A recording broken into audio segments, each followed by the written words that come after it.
All right. Welcome back, everybody, to the Asking for a Friend podcast, the last episode of this series. Yes. And we've had a blast. So before we start, question for the audience. I didn't even tell you I'm going to do this.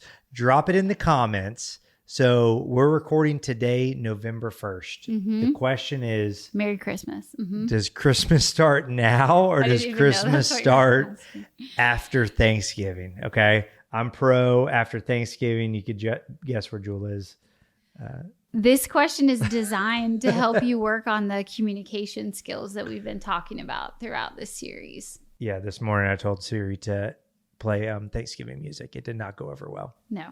But there's no such thing. But anyways, we are excited. We're honored that we get to jump in, answer your questions on all things parenting, dating, marriage. We've heard great feedback that's been helpful. So hopefully today's helpful as well. Yeah, we think so. We hope so. Awesome. So I'm going to ask William, you the first question. Yeah. I'm losing hope in my generation of men, and I keep hearing, I'm not good enough for you, I can't lead you, things like that. What is your advice to college women going through this and ask and question, will they ever meet somebody, find the right person? What do you think? Yeah. Your thoughts? First, I'm going to speak to the men. I'll let you speak to the women. Good. So, I'd say to the person asking this question, you got to be patient. Biologically, men develop slower than women when it comes to your brain development and things like that. So naturally, there's a little bit of a lag. But the bigger issue here is culturally, there's a massive lag. We have delayed manhood. We have prolonged adolescence. We've entered into this adult adolescent phase and stage where most cultures historically start a manhood process when you are 13 years old. Now, manhood starts when you graduate college, maybe, and so. But you have to move out of your parents' house to do that. Yeah, exactly. So there's not this call to manhood. There's not this pathway that back a long time ago, your tribe kind of led you to this path. So that's a big part for us as Christian fathers of creating this pathway. We've talked about this, of creating this pathway for your kids, specifically your sons to manhood. Yeah. And so, man, if you are in college and, you're having a hard time, honestly, with the maturity of college boys, don't settle, be patient, just, recognize what it is, and the right person's going to come along.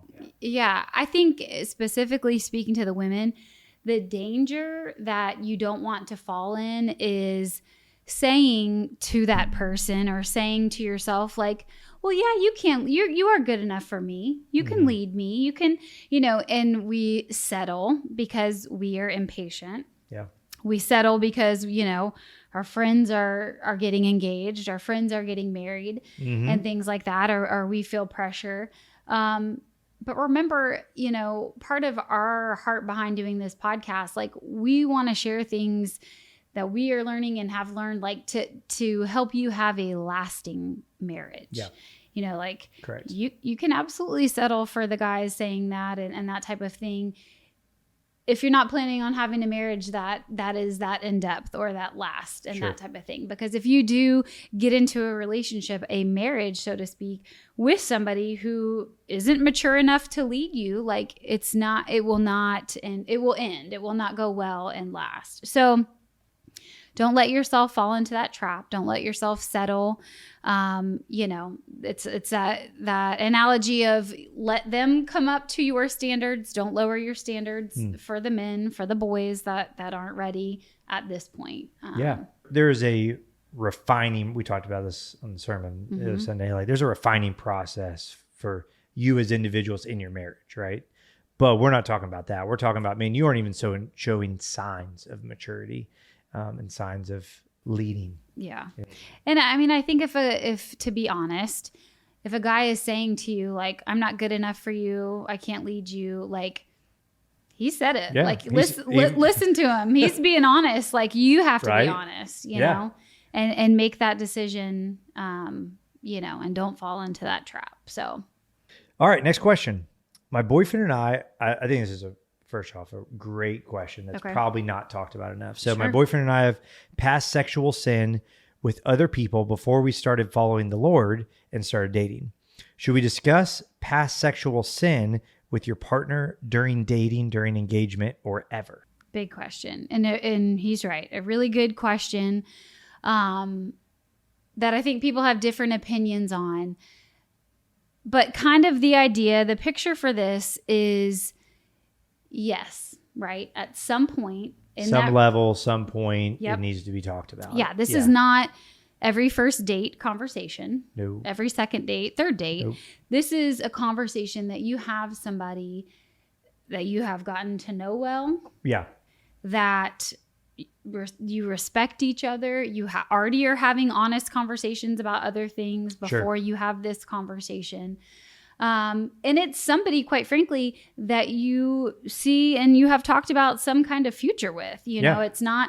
It's a very, very vulnerable and sensitive topic and conversation.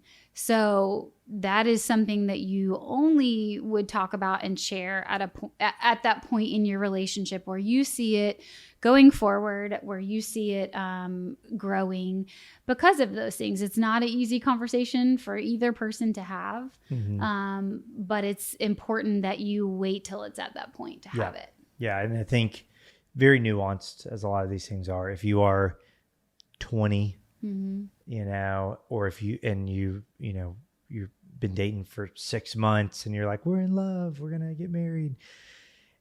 If you are 38 and you're divorced and you're, you know, seriously dating someone, like those types of conversations are totally different. Right. Sure.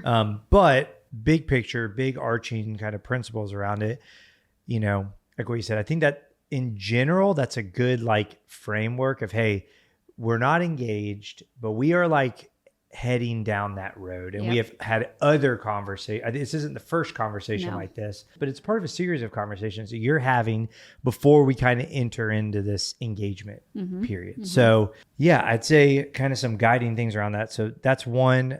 I think the other side is avoid details. It's just unnecessary, right? Like, you know, I think it's important to talk about, but there's no point in going into sharing the details or asking for all the details of all that stuff. The past is the past. You know? So there's no need to really dig too deep into that. Exactly. You know? And because the point of that isn't to know every detail, isn't to, you know, the only person that knows all of your sins like is going to be Jesus. So like the point of that is to have an open and honest conversation. Both of you be open and honest. You know, it's not meant for one person to prod into the other person's past. Like it is to have that open and honest conversation with each other, to be able to heal and to move forward together in your relationship again, that you see a future with. Correct. I mean, because there's no condemnation. It's in Christ Jesus. There is no condemning inside of your marriage, right? So you're not sharing this information to hold it over someone's head or to constantly bring it up or to compare, whatever the case is. This is, like you said, it's a vulnerable conversation. Hey, we know what we're kind of walking into as we move towards marriage. Absolutely. Next question. We're shifting to talking about kids, children, and parenting. This question says, my kids are all drastically different. How do you manage parenting them without showing favoritism or applying parenting, you know, to each child? How do you do that? It's a great question. We got 3 kids that are very, very different. Jul texted our family this morning. You know, they were sorting, or they had their Halloween candy out, and she's like, the oldest is sorting the candy. The middle is trading his candy for other candy, and the third is just eating it at 6 in the morning. Very different. Very different. Very different. So you probably have heard this before, or you know this in your head. Each kid is different. You have to parent each kid different. So I'll flip it back to you. What does that look like? How? That's a great principle, but what does that even mean? So like William said, like you say that and you're like, oh, every kid's different. We're going to pair them differently. And what ends up happening? You go down the path of parenting them the same, only to be met with frustration. I mean, vividly, I have times with all three of them, you know, especially 2 and 3, where the 6th, 7th, 8th time a situation is happening with that kid, that child, and we're, you know, ready to just pull our hair out. We are so frustrated until finally we realize we're doing it the same. We are approaching it the same way that we approached it with our older child or another child, and it is not working. It's not true for all things parenting. Obviously, there are certain rules that every kid has to follow and principles that every kid has 100%. To follow. But the approach and the way that we parent those, it matters, their emotions, their personality, how they listen, how they communicate well. So you have to really, you know, shift your mindset, our mindset when that happens. What do you, give me an example of like what you mean. Yes. So, okay. So an example I would say is with our third, our youngest is almost 4. He'll be 4 in February. Our first 2 boys, when they turned toddlerville, time to put them into a toddler bed and post crib, it was a pretty good transition. That's always a difficult transition. Sure. No matter, you know, any situation. But the first 2, they both listened well. You know, our Liam was very good at, you know, here's the rules and I stay within the rules. Hudson pushed it a little bit more, but generally followed. Briggs, before he was 2, learned how to crawl out of the crib, open his door. We have stairs. This was our first house having stairs with a toddler his age. So we were met with a whole new set of challenges, and we did not know how. We were getting so frustrated. Yeah. And, you know, toddlers, when did they We had that little net thing over the bed, which would keep the other 2 trapped in. He would learn how to unzip it from the inside, or he'd fall out of the bed and be upside down. Also, if you don't know what we're talking about, parents with toddlers know what we're talking about. So there's literally like a net that goes inside of a crib. It kind of looks like a tent that you can see through. You have to make it fun to your kids, right? And we didn't have to use it with our other 2, but we sure had to we went through a couple with Briggs and zips him up. He learned how to unzip it. He learned how to crawl out. You know, and all this to say that example made us, after nights and nights of frustration, stop. It's not a conversation you can have with Briggs. It's not his problem. It was our problem. So we had to stop and say, okay, this is different. This is a new challenge for us. This is difficult. The other 2 didn't have a problem like this. Maybe the house, the setting was different. How can we approach this differently to help parent him through this, get ourselves through this, and everyone be happy? Yeah. And so that's what we mean by that. By, you know, don't get to that point where you're months and months in to really having a difficult situation with one of your kids, because you haven't shifted the approach and the mindset of how to parent that. When you 2, you know, the 2 of you need to have a conversation and say, whoa, pump the brakes. Yeah. How do we need to look at this and approach this differently? Sure.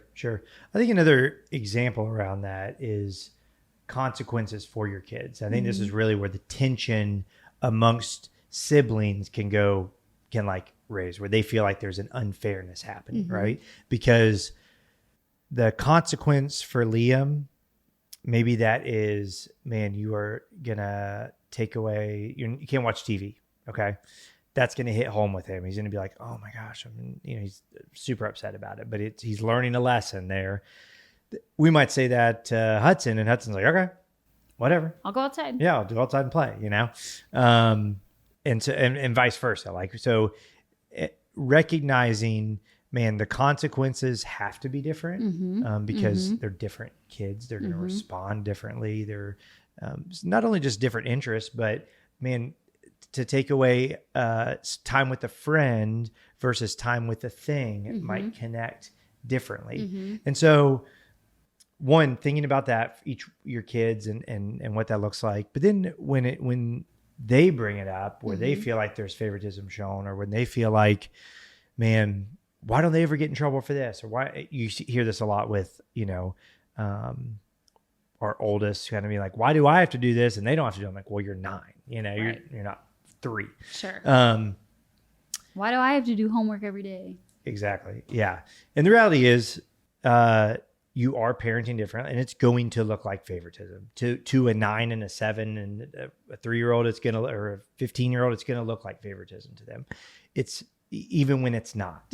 And so I think being aware of that, recognizing, man, maybe sometimes I do need to spend more time with this one kid working on this one thing. Let me be aware of that so that I do spend extra time with the other ones, But all that to say, the big overarching goal that we have to remember, it's not to make our kids feel great. It's Correct. Just not. It's not to make them feel like they're the favorite, or they're the center of the world, or, whatever the case is. Like, our ultimate goal is to raise Jesus-believing, loving, respectable men in our society. So kids. Yeah, absolutely. Yeah.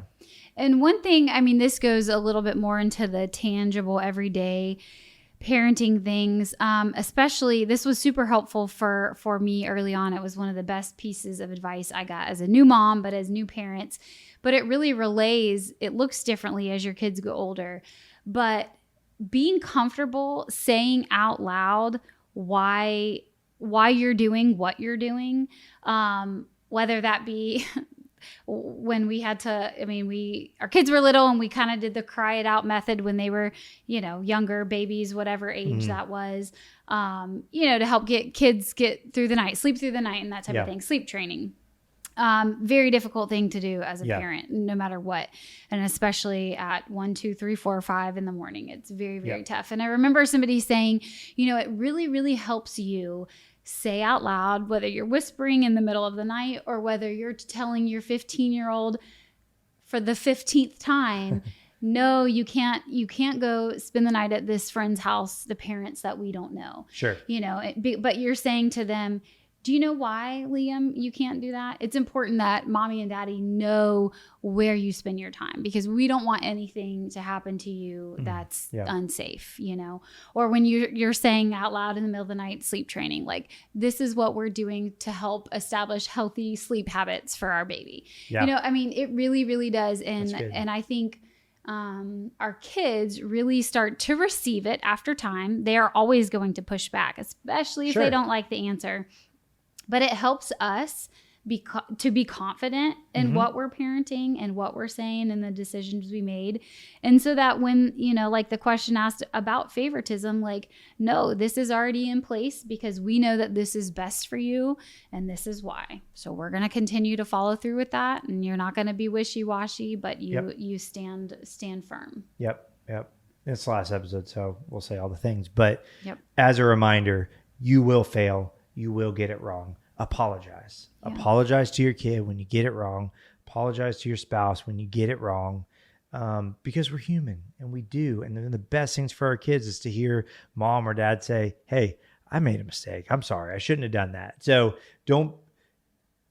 remind yourself of the why. 100%, remind yourself of what you're working towards. And give yourself some grace. Yeah. We can't say that enough with apologizing. I saw that, with our first a lot, because, and that's our tendency. It's our first kid. We think, oh my goodness, we have to get this right. We can't have more kids if we don't get this right. And it couldn't be more the opposite. And I found myself doing that with our oldest. I rarely apologized, and I was doing all the things wrong, or a lot of the things wrong. And then you start to raise a kid who has a hard time apologizing.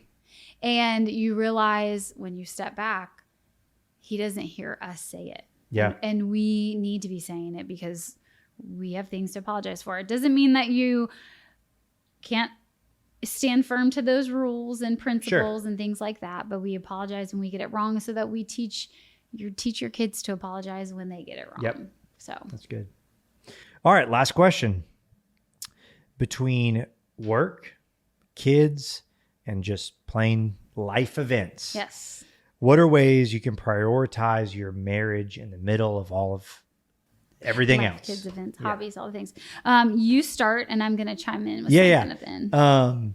The guiding principle of it's the foundation of your family, right? It's the if your marriage is rocky, everything else is unsettled, right? So understanding, man, this is not like for me to prioritize my marriage is not belittling to everything else or whatever the case is. Like it's not taking away any of that stuff. Like it is strengthening. It's in some ways it can feel counterintuitive, but it's strengthening my kids, my relationship with my kids. It's strengthening my ability for how I perform at work and all the different things. Right. So having the mindset that like, man, this is a priority. Like this is the thing that if I don't everything else is going to try to suffocate it. So if you don't prioritize it, nobody else is going to prioritize your marriage. Yep.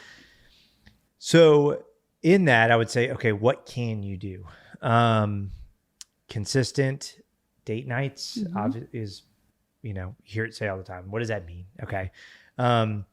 Date night doesn't have to be some big, extravagant $200 night out at all. A date night, let's define what a date night is. Date night is me and you and no distractions and just time together. Yep. Okay. Yep. So a date night can be sitting on the back porch, phones put away, TV's off. No show. Yep. No show. We're talking.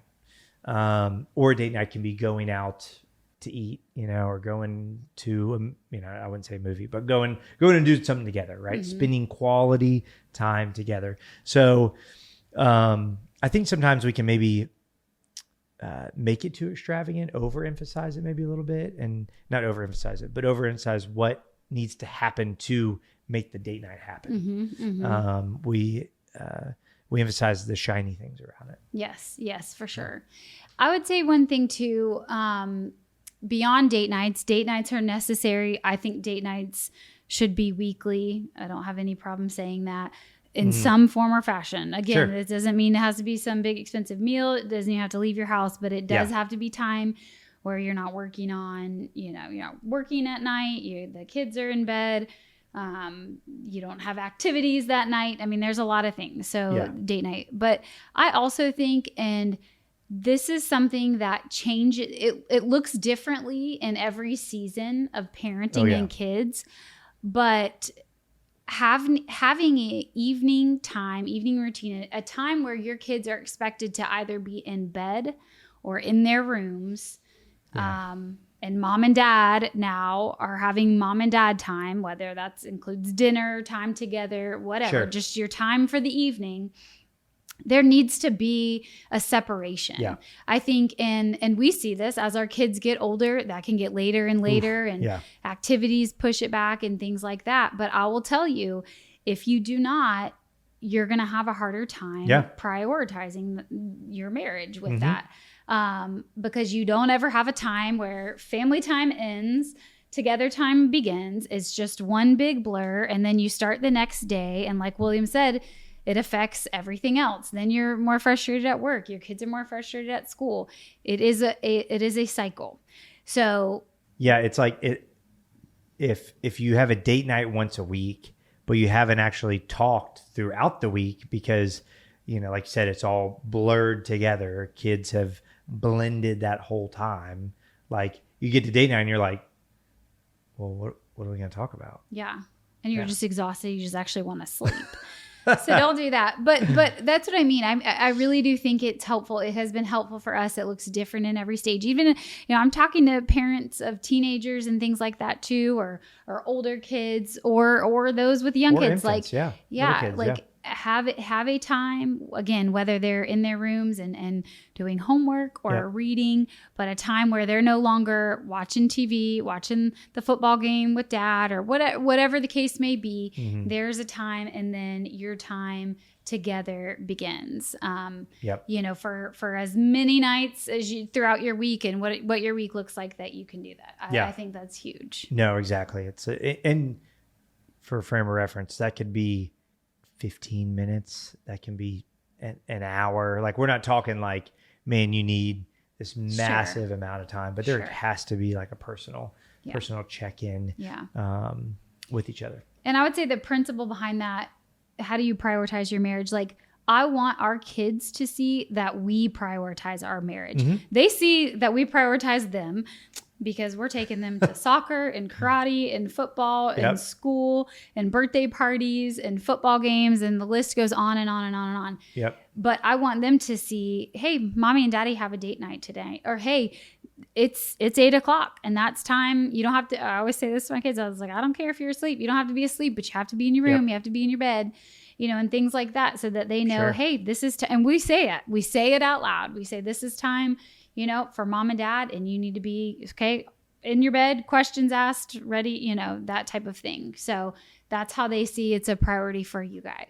You're modeling it. You're modeling, and you don't, in the moment, you don't see it. You don't see that like, oh, I'm modeling what a healthy marriage can look like for my kids. But I promise you, they will grow up and they will remember, oh, this is what my parents did, or this is how my dad acted, or this is how my mom acted, And so it's just those little deposits that you're making that you don't think are making a big deal. You really don't. And in the moment, you just want to say, because I said so, go to your room, right? It's, I've told you 8 times to go to your room, whatever.